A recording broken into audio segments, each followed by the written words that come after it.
ஒரு நாள் ராதான்னு ஒரு பொண்ணு பக்கத்து பிளாட்டுக்கு வந்திருந்திருக்காங்க. இறக்கி வச்ச பொருளை எல்லாம் அடுக்கி வைக்க முயற்சி பண்ணிட்டு இருந்திருந்திருக்காங்க.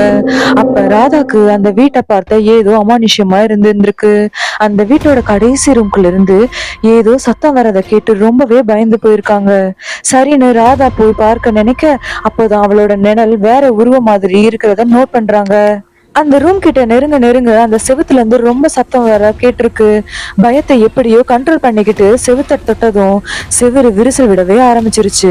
சட்டென அதுக்குள்ள இருந்து பெரிய முடி, கருப்பு கண்கள், கைகள் நீளமா ஒரு பேய் வெளியே வந்திருக்கு. டக்குன்னு யாரோ கதவை தட்டுற சத்தம் மாதிரி கேட்டிருக்க, பக்கத்து வீட்டு பொண்ணு அனிதா ராதாக்கு ஹெல்ப் பண்ணலான்னு வராங்க. அப்பதான் ராதா எல்லா வேலையும் லெப்ட் ஹேண்ட்ல செய்யறத பார்த்து அந்த வீட்டுல 3 மாசத்துக்கு முன்னாடி ரீட்டான்னு ஒரு பொண்ணு தூக்கு போட்டுட்டது தெரிஞ்சு ஓடியே போயிடுறாங்க.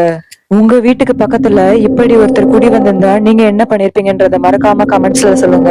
அப்படியே என்னோட சேனலுக்கு சப்ஸ்கிரைப் பண்ணிட்டு லைக் பட்டனை தட்டி விட்டுருங்க.